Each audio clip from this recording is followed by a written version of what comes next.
আমার এই ভিডিওটা একটু বড় হবে, কেউ টানবেন না, একটু দেখে যাবেন, কারণ আমি সবসময়ের জন্য অ্যাভেলেবেল কখনোই রান্নার ভিডিও দিই না। তো আজকে আমার অনেক আনন্দ লাগছে, খুশিতে আমি আপনাদেরকে একটা ভিডিও করতেছি, দেখবেন সবাই। আমি কিন্তু এখন আজকে যেটা রান্না করব সেটা হয়েছে, এই দেখেন, বাংলাদেশ থেকে অনেক বছর, মিনিমাম তো মনে করেন 20 বছর এটা খাই নাই। এটা 20 বছর খাই নাই। এটা কি শাক বুঝতে পারছেন? এটা এটা কিছু কিছু এলাকায় বলে বাইলে শাক, কিছু কিছু এলাকায় বলে ভাতি শাক। তো এটা হয়েছে আমার বোন দেশে গেছে। তো দেশে যেয়ে আপনারা দেখছিলেন কিছুদিন আগে আমি একটা ভিডিও দিছি, বোন দেশে যাচ্ছে। তো দেশে যেয়ে ভাগ্নের কাছে এই এই দেখেন এই ভাতি শাকটা পাঠাইছে। আর আমাদের এলাকায় যশোরে বলে ভাতি শাক, কার এলাকায় কি বলে জানি না। তো এই ভাতি শাকটা খেলে কি হয় জানেন? অনেক মানুষই জানেন না যে কারুর কিডনিতে যদি পাথর থাকে, তাই এই ভাতি শাকটা যদি সে রান্না করে বা সিদ্ধ করে, কম সিদ্ধ করে, কম রান্না করে খায়, তাহলে কিন্তু তার এই পাথরটা কিন্তু মিশে যায় রক্তের সাথে। তো কিডনিতে পাথর যাদের আছে তাদের এই ভাতি শাকটা খুব খাওয়ার প্রয়োজন। আমি মিনিমাম 20 বছর হয়েছে ভাতি শাক খাই নাই। তো বোন পাঠাইছে আমাদের জন্য। আপনারা তো সবাই মোটামুটি জানেন আমরা বিদেশে থাকি। তো এই বাতি শাকটা আজকে আমি ভাজি করব। আর সেই সাথে আর কি কি রান্না করব আপনাদের একটু দেখাই, ছুটির দিন যেহেতু। আপনারা জানেন আমাদের দেশে অনেকে অনেকে নাম বলে। এটাকে কি বলে? আমাদের যশোরে মায়া মাছ বলে। হুম। কিছু কিছু এলাকায় এক একটা নাম বলে। আমি জানি না কি নাম বলে কোথায়। তবে এই গুঁড়ো মাছটা খেতে যে মজা, কিন্তু কাটতে অনেক কষ্ট, বুঝছেন?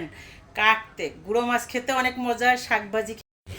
এই মাছটাকে অনেকে পছন্দ করে খায়, কিন্তু গুঁড়ো মাছ খেতে যেমন টেস্টি, তেমন কিন্তু কাটতে অনেক কষ্ট, বুঝছেন? তবে হ্যাঁ, আমি একটু কষ্ট করে কেটেই নিচ্ছি আজকে নিজে হাতে।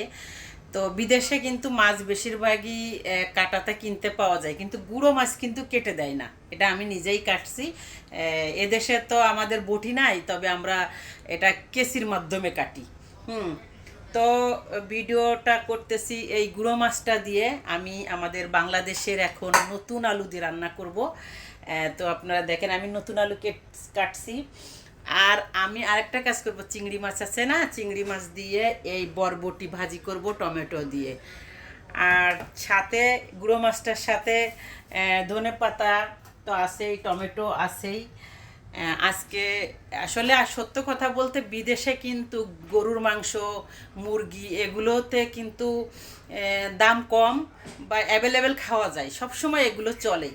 তবে যেদিন শাক সবজি হয় আর যেদিন গুঁড়ো মাছ হয় সেদিন কিন্তু আমাদের খুব মজার একটা খানা মনে হয়।